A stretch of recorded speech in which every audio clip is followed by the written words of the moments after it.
আমরা অল্প কয়েকটি প্রশ্নের উত্তর দেব আপনাদের। চেষ্টা করব ইনশাআল্লাহ তাআলা খুব দ্রুত শেষ করার জন্য। আপনাদের যাদের ব্যস্ততা আছে তারা চলে যেতে পারেন, আর যাদের ব্যস্ততা নেই অল্প সময়ের জন্য আপনারা বসতে পারেন। 1 নম্বর প্রশ্ন করেছেন, হজের জন্য ইহরামের কাপড় কখন পরিধান করতে হয় আর নিয়ত কখন পড়তে হয়? প্রথম হচ্ছে, হজের ইহরামের কাপড় যদি আপনি মিকাতে গিয়ে পড়তে পারেন, মিকাতে গিয়ে গোসল করে পড়তে পারেন, এটা উত্তম।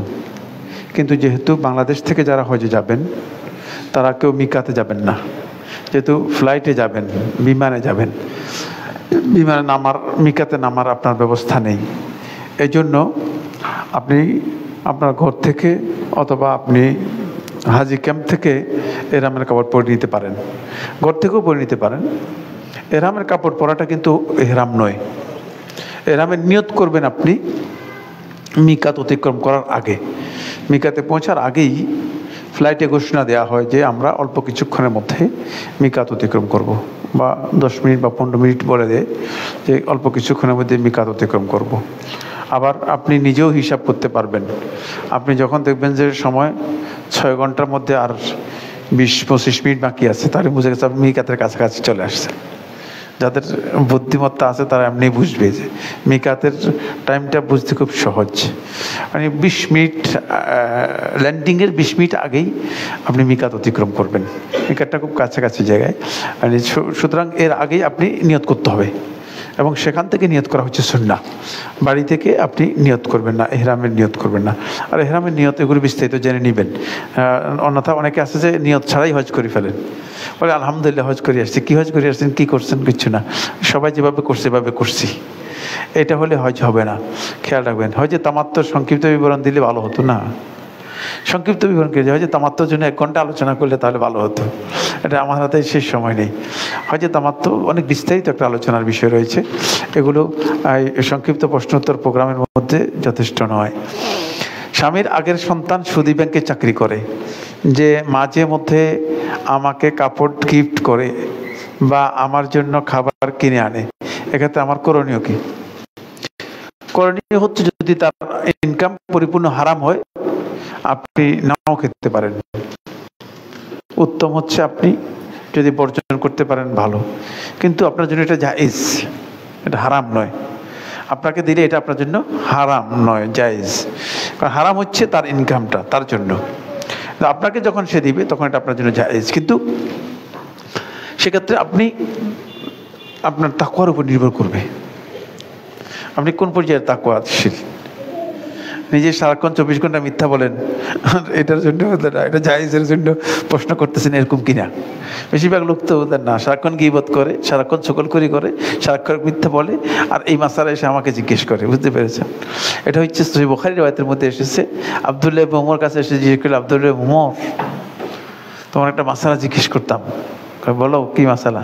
বলছে মশা মারা জায়েজ কিনা। বলে তোমার বাড়ি কোথায়? বলছে কুফায়। বলে তোমরা আল্লাহ রাসূলের দহিত্র হোসেন ইবনে আলীকে হত্যা করে ফেলছো, জিজ্ঞেস করলে না, আর তোমরা এখন মশা মারার মাসালা জিজ্ঞেস করতেছো?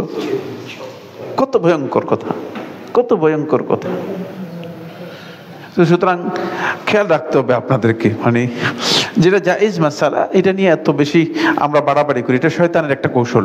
বুঝতে পেরেছেন? অথচ নিজেকে হারাম থেকে বাঁচানোর ব্যাপারে আমাদের কোনো খোঁজ খবর নেই। হয়তো দেখতেছি যে সব সারাক্ষণিক গীবতের মধ্যে রয়েছে, কিন্তু হ্যাঁ, যদি তিনি তাকওয়ার ওই গ্রেডের হন। আমরা এখানে একবার একটা জুমার খুতবা আলোচনা করেছি, খেয়াল আছে কিনা আপনার জানা নেই, অনেক আগে। তাকওয়ার একটা গ্রেড আছে, যে গ্রেডে গেলে আপনি নিজেই বুঝতে পারবেন, নিজের স্ট্যান্ডার্ডটা নিজেই বুঝতে পারবেন। তখন আপনি দেখবেন যে আপনার জন্য এই ধরনের খাবার এমনি আপনার মুখ দিয়ে যাবে না, এরকম হারাম ঢুকবেই না। বুঝতে পেরেছেন? এটা আল্লাহর বান্দাদের মধ্যে সেই গ্রেডের লোক যদি আল্লাহ তাআলা আমাদেরকে করেন, আল্লাহ তাআলা মেহেরবানি করে কবুল করুন। আসসালামু আলাইকুম শেখ। ছোট ভাই এবং সন্তানের বিয়ের ক্ষেত্রে ছেলে যদি একজন দিনদার মেধাবী আলেমকে বাছাই করে, কিন্তু অসুন্দর হওয়ার কারণে পরিবারের সেখানে অগ্রসর হতে না চায়, আবার নিজেরাও সন্তানের চাহিদা মতো মেয়ে খুঁজে বের করতে না পারে, এক্ষেত্রে ছেলের কি করণীয়? আর অধীনস্থদের বিয়ের ক্ষেত্রে গার্ডিয়ানদের কেমন ভূমিকা থাকা উচিত?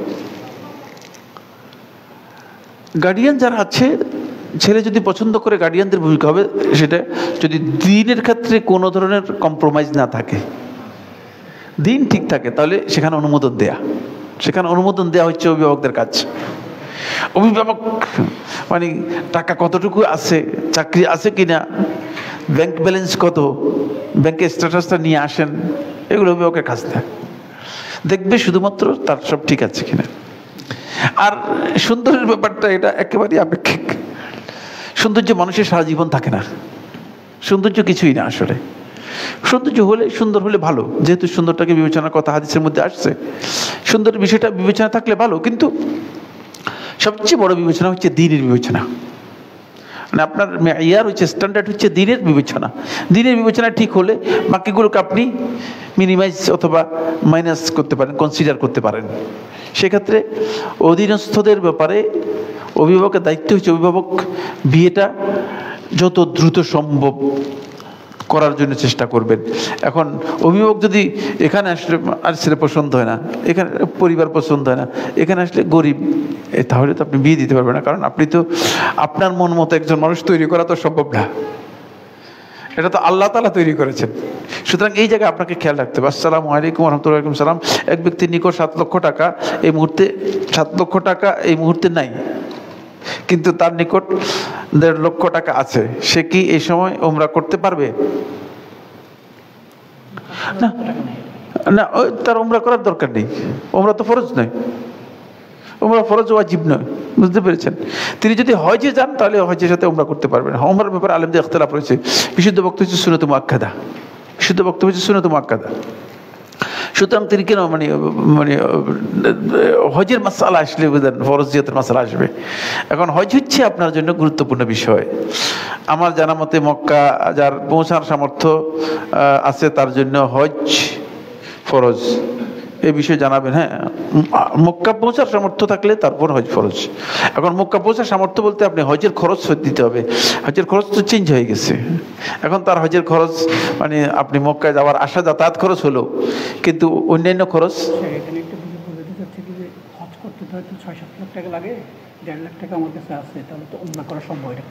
না না, আমি তো বলতেছি যে উমরা তো ফরজ নয়, তো কিন্তু তিনি উমরা করতে যাবেন, তিনি উমরা করতে যাবেন না।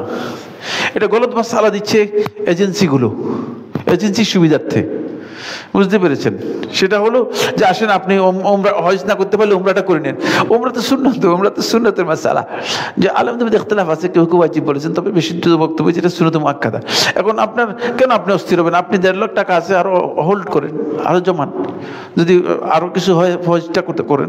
হজ হচ্ছে ফরজ, সুতরাং হজ করতে পারলে আপনার মানে মূল আদায় হয়ে গেল, মানে ফরজ আদায় হয়ে গেল। আসসালামু আলাইকুম। ওয়ালাইকুম সালাম। আমার প্রশ্ন, যারা সরকারি বিশ্ববিদ্যালয় থেকে পড়ালেখা করে ইউরোপে আসে,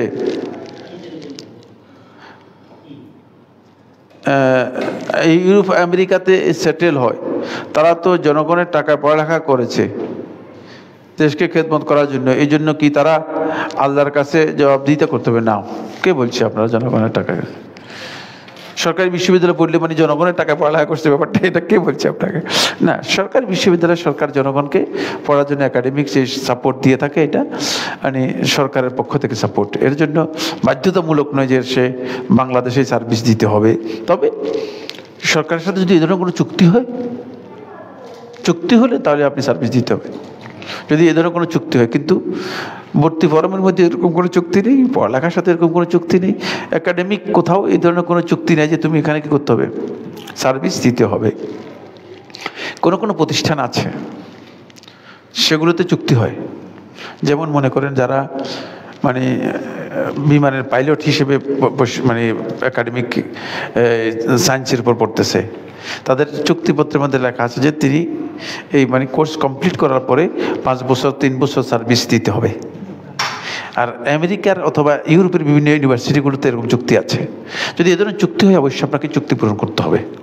গতকাল আমার কাছে একজন আসছেন, তিনি মানে বিমানের পাইলট, তো পাইলট তিনি ইউএস বাংলা থেকে বাংলাদেশ বিমানে চলে এসেছেন। তো ইউএস বাংলাতে মানে তার যে চুক্তি ছিল সেই চুক্তিতে মানে একটা ক্লজ তিনি দেখেন নাই। সে ক্লজের মধ্যে মানে লেখা ছিল যে 5 বছর তাকে অবশ্যই এখানে ডিউটি করতে হবে, এর মধ্যে কোথাও কোনো দরখাস্ত করতে পারবে না। এখন এর মধ্যে বাংলাদেশ বিমানে চাকরি হয়ে গিয়েছে, যেমন 35 লাখ টাকা দিয়ে তারপরে চাকরি ছেড়ে আসতে হয়েছে। বুঝতে পেরেছেন, যেহেতু এই কন্ট্রাক্টটা ওই জায়গায় লেখা আছে, কিন্তু এই ধরনের কন্ট্রাক্ট সরকারি বিশ্ববিদ্যালয় নেই। এমন কিছু শোনা হলো যে এতে এক ব্যক্তির কোনো ক্ষতির সম্ভাবনা আছে, তাহলে কি তাও কি ওই ব্যক্তিকে বলাটা চকলখড়ি হবে? হ্যাঁ, এতক্ষণ পর্যন্ত যা বলছি কিছু বুঝেন নাই, তাহলে বুঝা গেল আপনার এটা বলা দায়িত্ব না, আপনাকে দায়িত্ব দেওয়া হয়নি তো। বুঝতে পেরেছেন কিনা? আপনাকে কে দায়িত্ব দিয়েছে? শয়তান ছাড়া, ঠিক না? শয়তান ছাড়া কেউ তো দায়িত্ব দেয়নি আপনাকে। আপনার দরকার নেই এই বিষয়ে কথা বলার জন্য। জি, কারণ আপনাকে যদি অফিসিয়ালি ডাকতো, আপনাকে সাক্ষী যদি ডাকতো যে হ্যাঁ তোমাকে সাক্ষী হিসেবে ডাকছি, তাহলে আপনি যে সাক্ষী দিবেন। কিন্তু অপ্রয়োজনীয় মানে শয়তান ছাড়া আর কেউ দায়িত্ব দেয়নি আপনাকে। সুতরাং এটা বলাও চকলখড়ি, করে সন্দেহ নেই। বাংলাদেশ থেকে হজে যাওয়ার পর হজের পূর্বে কি একাধিক উমরা করা যাবে, নাকি একবার মাত্র উমরা করে হজের জন্য ওয়েট করতে হবে? হজ করার পর তারপর একাধিক উমরা করতে হবে? কি কারণে? হজে গেছেন, ভালো করছেন। হজে যাওয়ার পরে একটা উমরা করবেন, উমরা করার পরে আল্লাহর ঘরে এখানে থাকবেন, বেশি বেশি করে তওয়াফ করবেন। তওয়াফের ফজিলত সাব্যস্ত হয়েছে। তওয়াফের কি সাব্যস্ত হয়েছে? ফজিলত সাব্যস্ত হয়েছে। রাসূলুল্লাহ সাল্লাল্লাহু আলাইহি ওয়াসাল্লাম বলছেন যে কুল্লু উসবুইন, প্রত্যেক 7 চক্র তওয়াফ। এমন ওয়া বা'দাহু রাকাতাইন, এরপরে 2 রাকাত সালাত। তা'দিলু আও ইয়া'দিলু, আল্লাহ রাসূল সাল্লাল্লাহু আলাইহি ওয়াসাল্লাম বলেন কা'iতকি রাকাবা, একটি গোলাম আজাদ করার সমান ফজিলত। কিন্তু উমরার ব্যাপারে এই ফজিলত আসেনি। এই উমরা মানে কেউ টয়লেটে গিয়ে টয়লেট থেকে ইহরাম করে আবার টয়লেটের উমরা করতেছে, কেউ মসজিদে আয়েশা গিয়ে মসজিদে আয়েশা থেকে এসে উমরা করতেছে। এই উমরার কোনো ফজিলত হাদিসের কোথাও আসেনি। বরং এই উমরা হবে কি না এই নিয়ে ইখতিলাফ হয়েছে। শেখুল ইসলাম ইবনে তাইমিয়া রাহমাতুল্লাহ এটাকে বেদাত বলেছেন, এবং এটাই বিশুদ্ধ বক্তব্য। এটাই বিশুদ্ধ বক্তব্য। যদি আপনি উমরার সুযোগ পান, বাহিরে গেলে, মিকাতের বাইরে গেলে সেখান থেকে এসে ইহরাম করতে পারেন। পরিপূর্ণ ইমানদার হওয়ার উপায় সমূহগুলো কি? ইবাদত ইখলাস বৃদ্ধির উপায় সমূহগুলো কি? এইটা মানে এক একটা আলোচনা, মনে করেন এক এক দিন আলোচনা করলে পরিপূর্ণ ইমানদার হওয়ার একটা হাদিসের একটা বক্তব্য দিব। বুঝতে পেরেছেন? রাসূলুল্লাহ সাল্লাল্লাহু আলাইহি ওয়াসাল্লাম যেটা বলেছেন, পরিপূর্ণ ইমানদার ব্যক্তির পরিচয় হচ্ছে আন ইউহিব্বা লিআখিহি মা ইউহিব্বু লিনাফসিহি, নিজের ভাইয়ের জন্য সেটা ভালোবাসবেন, পছন্দ করবেন যেটা নিজের জন্য পছন্দ করেন। এবার দেখবেন যে মাপেন ইমান ঠিক আছে কিনা, ইমানটা মাপতে পারবেন। বুঝতে পেরেছেন? ইখলাস এর মানে মূল পরিচয় হচ্ছে, আপনি যদি দেখেন যে মানে মানুষের যে ইবাদত এর চেয়ে ইন্টারনাল ইবাদতের মধ্যে, মানুষের দৃষ্টির আড়ালের ইবাদতের মধ্যে আপনার অন্তরটা প্রশান্তি পায়, তাহলে আপনার মধ্যে ইখলাস আছে। 2টি বলে দিচ্ছি, খুবই গুরুত্বপূর্ণ পয়েন্ট। জি, যেহেতু প্রশ্ন করেছেন, নাহলে অনেক লম্বা আলোচনা করতাম, যেহেতু সময় নেই। কিন্তু এই 2টি দিয়ে ওজন করতে পারবেন। দেখেন যে মসজিদে আসলে আল্লাহওয়ালা বুজুর্গ, আর বাহিরে ঘরে গেলেও সে কি বহুত শয়তান, আর বাজারে গেলে তো পুরাই প্রতারক। তাহলে এই ব্যক্তির ইখলাস মাপার জন্য যে মানদণ্ড দিচ্ছি, এটাই বুঝে যাবেন ইখলাস ঠিক আছে কিনা। বাচ্চার চুল মুন্ডনের পর তা ওজন করে সমপরিমাণ রূপার মূল্যের যে অর্থ হয় তা মসজিদে দেওয়া যাবে কি না? এটা সদকা করার জন্য বলা হয়, এটা ফকির মিসকিনদেরকে দিয়ে দিবেন। মসজিদের আপনার কি পাইছেন? মসজিদে আপনার নিজের টাকা দিবেন। যেগুলো আল্লাহ রাসূল সাল্লাল্লাহু আলাইহি ওয়াসাল্লাম সদকা করতে বলেছে, সেগুলো ফকির মিসকিনদের জন্য। ফকির মিসকিনকে দিবেন। মসজিদে ফকির মিসকিনের হক এনে মসজিদে ঢুকে দিচ্ছেন কেন? তাহলে আপনার পকেটের টাকা মসজিদে যাবে না? মসজিদ তো আপনার উপর বসে আছে, আপনার ইমানের পরীক্ষা হবে মসজিদে আপনি দিচ্ছেন কিনা। বুঝতে পেরেছেন? মুনাফিকি থেকে নাম মুছে যায় 40 ওয়াক্ত নামাজ, নাকি 40 দিনের নামাজ হবে? 40 ওয়াক্ত, 40 দিনের নয়, 40 ওয়াক্ত সালাতের কথা বলা হয়েছে, 40 ওয়াক্তের কথা বলা হয়েছে, কিন্তু সেটা তো তাকবীরাতুল উলা এর সাথে আদায় করা বলা হয়েছে। আসসালামু আলাইকুম। ওয়ালাইকুম সালাম। ঢাকার বাইরে থেকে ঢাকায় বাসের মাধ্যমে মালামাল বহন করলে কাউন্টারের কর্মচারী বাস কোম্পানিকে উক্ত টাকা পরিশোধ না করলে বাসের মাধ্যমে মালামাল পাঠানো কি জায়েজ হবে? কাউন্টারের কর্মচারী যদি আপনার টাকা মানে মালিককে টাকা না দেয়, আপনার এটা দায়িত্ব নেই। আপনি মাল আনতে পারেন, আপনার জন্য জায়েজ রয়েছে, কিন্তু আপনি কাউন্টারের মালিককে বলতে, লোককে বলতে পারছেন ভাই হারাম কাজ করেন না এটা, কিন্তু আপনার এই গোয়েন্দাগিরি করা জায়েজ নেই। বুঝতে পেরেছেন? আপনি মাল আনেন, তারপর আপনি মালিকের কাছে বলেন যে কাউন্টারের লোক আপনার টাকা দিচ্ছে না, এটা আপনার দায়িত্ব পড়টা। তবে তাকে আপনি নসিহত করতে পারেন, তাকে নসিহত করা জায়েজ। বদলি উমরা করা যাবে কিনা? বদলি হজ আর বদলি উমরার ব্যাপারে, বদলি হজ বিল ইজমা জায়েজ। বদলি উমরা করার ব্যাপারে আলেমদের ইখতিলাফ রয়েছে। বিশুদ্ধ বক্তব্য হচ্ছে যদি কোনো ব্যক্তি আরেকজন ব্যক্তির পক্ষ থেকে উমরা করতে চায় তাহলে উমরা করা জায়েজ। সহিহ মুসলিমের রাওয়ায়াতের মধ্যে এসেছে, লাকিত ইবনে সাবিরা রাদিয়াল্লাহু তাআলা বর্ণনা করেন, তিনি বলেন তিনি তার আব্বার হজ এবং হজের ব্যাপারে প্রশ্ন করেছেন রাসূলুল্লাহ সাল্লাল্লাহু আলাইহি ওয়াসাল্লামকে। তখন আল্লাহ রাসূল সাল্লাল্লাহু আলাইহি ওয়াসাল্লাম বলেছেন, হুজ্জা আন আবিকা ওয়া আতামির, তুমি তোমার বাপের পক্ষ থেকে হজও করো উমরাও করো। তাহলে এখানে বদলি উমরার ব্যাপার বলা হচ্ছে। হুজ্জা আন আবিকা, তুমি তোমার বাবার পক্ষ থেকে হজও করো, ওয়া আতামির, এবং উমরাও করো। তো এই হাদিস থেকে বোঝা যায় যে বদলি উমরা করা জায়েজ রয়েছে, কিন্তু যার পক্ষ থেকে বদলি হজ করা জায়েজ তার পক্ষ থেকে বদলি উমরা করা জায়েজ। বুঝতে হবে এটা, যার পক্ষ থেকে বদলি হজ করা জায়েজ তার পক্ষ থেকে বদলি উমরা করা জায়েজ। এমনি ঢালাওভাবে বলে ছেলের জন্য উমরা, মেয়ের জন্য উমরা, বউয়ের জন্য উমরা, বন্ধুর জন্য উমরা, প্রেমিকার জন্য উমরা, এই সমস্ত উমরা নয়, এগুলো গলত মাসআলা। আল্লাহ তাআলা আমাদের সবাইকে হেফাজত করুন।